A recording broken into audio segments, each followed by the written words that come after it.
Good evening. We are on day one of the G20 Summit in New Delhi.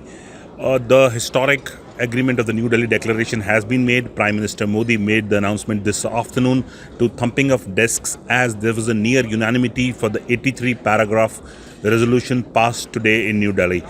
How did this resolution come about is a story in itself. There was a diplomatic tete-a-tete between the countries about how the wording of the Ukraine war will be done, will be in Ukraine or war on Ukraine. At the end, the declaration has the war in Ukraine. With me, Sandeep Dixit, associate editor of the Tribune. We are here on the day one of the G20 Summit. Sandeep, how do you see these developments? The first day of the summit, of any summit, as you know, Ajay, is generally stayed and there's a build-up to the climax on the final day.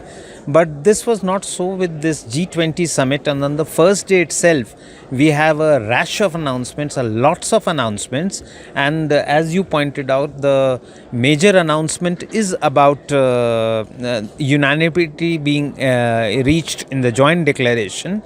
And people say the process began with the BRICS summit in Johannesburg, where there was a lot of confabulation between the BRICS countries, and this was followed by External Affairs Minister Jaishankar meeting Russian Foreign Minister Sergey Lavrov in Jakarta on the sidelines of the ASEAN summit, which was held a couple of days back. And then we had further consultations and negotiations among the G20 Sherpas. And as India's G20 Sherpa Amitabh Kant pointed out, that the emerging countries insisted that the leaders want this particular aspect and they want a unanimous declaration on it. So a stellar role was played by India naturally as the host, and besides India, a major role was played by China, Brazil, South Africa and Turkey. I don't know about Indonesia, but maybe Indonesia also played a role in ensuring that, as Ajay pointed out, the wording was changed appropriately so that there is no chair summary, which is a step down in diplomatic parlance, and instead there is this grander sounding joint declaration that has been issued. Sandeep, yes, you have made it a very rounded explanation for our viewers that what this joint declaration means. Now, please walk us through briefly that there are multiple points, especially on counter-terrorism. There are points on trade. There are points on digital infrastructure. How important are these in terms of G20 combinations?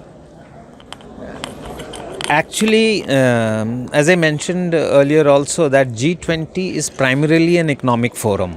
So it is natural that a lot of concrete progress is registered on the economic side, and that is what the G20 has been doing. It does not sound very glamorous, it does not sound very high sounding, but it does improve the lives of the common people. So in that respect, the G20 has taken a number of initiatives. The first one is to find a framework for cryptocurrency. Then there is the issue of debt relief for developing countries, and of course the PM announced on the sidelines, on the margins, the biofuels alliance, in which he has invited all the G20 countries to join together. And of course there are a whole lot of other initiatives also that have been announced, such as in the area of culture, in the area of biofuels alliance, for instance. So G20 has done a lot of work basically in climate change and economics, both interrelated, and now they are trying to make progress on health, and so they are talking about financing a health architecture for that, and similarly they are talking of financing climate change technology funding requirements. So G20 makes progress. It makes slow progress, steady progress, but there is a lot of concrete progress. If we take the example of Basel norms, for instance, for banks all over the world, and how gradually now today I think about 120 countries have joined that, and it has become the gold template of functioning of banks all over the world. Similarly, the G20 is certainly going to take concrete progress in the coming years, and as External Affairs Minister Jaishankar noted, for 4 years in succession, developing countries will hold the chair of G20. So that means issues that are of great interest to developing countries or emerging countries as we call them, they are going to be addressed concretely, and that will be of great benefit to the developing countries bloc that is in G20 as well as those that are outside it. Sandeep, I know you have had a long day. I'll not hold you back much longer, but I will ask you a very critical last question to this. There was also talk about a linkage which is seen as a counter to the Chinese Border Road Belt and Road Initiative, the BRI, which the US, Saudi Arabia, UAE and India have jointly launched today. What is this linkage and what does it mean? Briefly for our listeners and viewers, please. Yeah, that's a very interesting question, and in fact, it is out of the syllabus of G20 in the sense that it was announced after the first day's session had closed.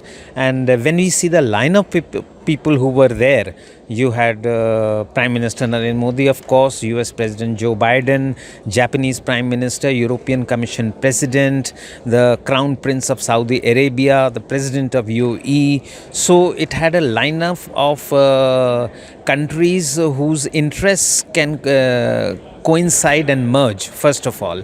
Second, of course, as Ajay, you are putting it very rightly, this is to counter China's Belt and Road Initiative. So the path will open from India.